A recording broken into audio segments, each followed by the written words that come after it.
and she gives them the opportunity to be reinserted into the timeline, even to take out Thanos. I mean, just, oh my goodness.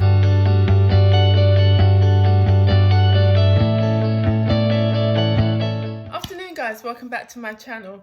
Honestly, if you have to see my setup, it is so embarrassing, but you know what, it works. So I'm going to do a watch party. It's not live, but it's going to be recorded, so it's a watch party of the finale for Loki. I've been up and down with this show. I mean, I think Loki had the best exposition in terms of its debut compared to the other two Marvel series, so I do appreciate that, but it's been kind of fluctuating with me in terms of the narrative. But you know what, it's the finale, so I'm going to do a bit of a watch party, so hopefully you join me. I've got the munchies at the ready, I've got my drink, I've got my wig set up. It's so embarrassing, but it is what it is. So without further ado, let's get into this episode. You weren't born to be king, Loki. You were born to cause pain and suffering and death. Boots on the ground now, archives. Oh my gosh. Who are you?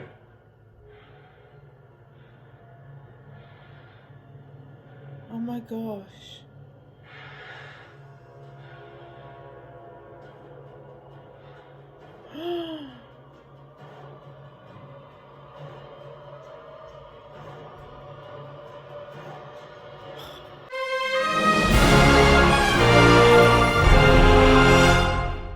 So there were several things I appreciated about this show. So many things to say about this episode. First of all, let's get the visuals out the way. Love the special effects, the color palette, the costuming, and Jonathan Majors portraying Kang, or this iteration of Kang. I thought his performance was just spectacular, on point. For me, he held this episode together. He just presented a very Shakespearean, giddy and joyous Kang. A Kang who's very off-kilter. I'm guessing because he's been in solitude for so long that this is a very strange, malevolent version of Kang, because there's other iterations of Kang who are more insidious and dangerous. I mean, just think about it. This character, Kang, is on par with Thanos. I mean, the possibilities that they could do with Marvel, the multiverse. Now I understand why they haven't released a trailer for Spiderman No Way Home, because I guess we're waiting for the finale for Loki, because now this paves the way for the multiverse. The multiverse, we are finally officially entered the multiverse due to Sylvie and her actions. This whole episode for me just was elevated from the previous episode. I have to say, once again, I was somewhat uncertain about this show. I mean, the exposition for Loki was brilliant, but some episodes just kind of threw me off. But as I say, the finale, just on point, I have to say. It left me stunned. I can't wait for season 2, but just to break down this episode. Number 1, the opening credits. Was here for it, loved it. Started off with a cacophony of voices from Marvel's Day Past. Kind of, there was a theme with all the voices when you listen to it, because I watched it twice over. It kind of entwines with Loki's past. Well, I thought so anyway. So we had that beautiful intro, and then we see the two Lokis, Sylvie and Loki, as they're entering in this kind of dark corridor, and then all of a sudden Miss Minute shows up, and that was like a what the F moment. And she gives them the opportunity to be reinserted into the timeline, even to take out Thanos. I mean, just, oh my goodness, sorry, it's just I wasn't expecting this. I just wasn't expecting this, because I haven't been invested in the show, but all of these revelations and all of these possibilities, it's just crazy. Anyway, sorry, I'm really excited, but the show was just so good. Anyway, and so they go forward, they're kind of perplexed with the offer from Miss Minutes, and then then the doors open, and you see a very mischievous and, as I say, giddy Kang, played by Jonathan Majors. So he explains how he discovered the multiverse, the wars, how he had to manage all the other malevolent variations of himself. Then I have to say, strangely, he gives them the opportunity to manage the TVA, because he's tired and he's reached the end of his script. So that was a bit far out, but it's all for a purpose. Sylvie is just over it, she's done, she's ready to take this guy out.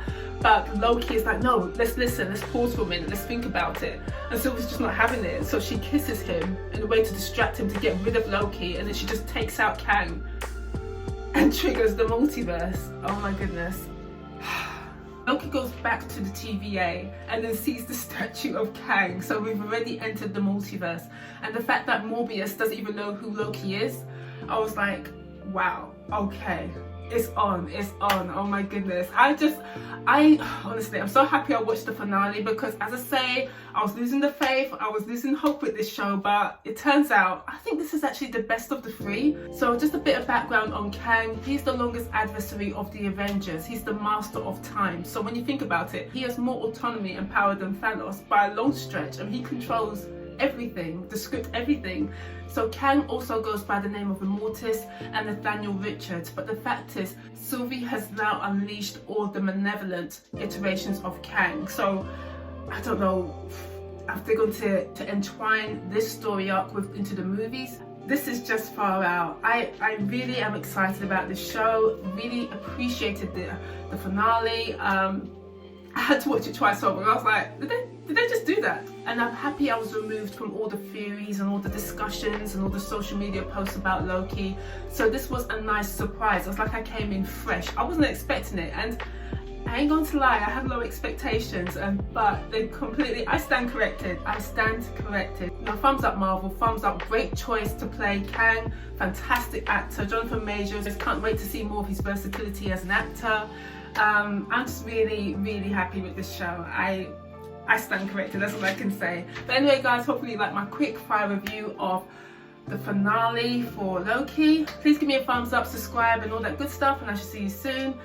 Please comment below, what did you think about this show? Please give me your theories. Now I want to get involved in the theories now. I'm a bit late to the game, but I've always been late. Anyway, yeah, I'm talking too much, and take care guys, bye.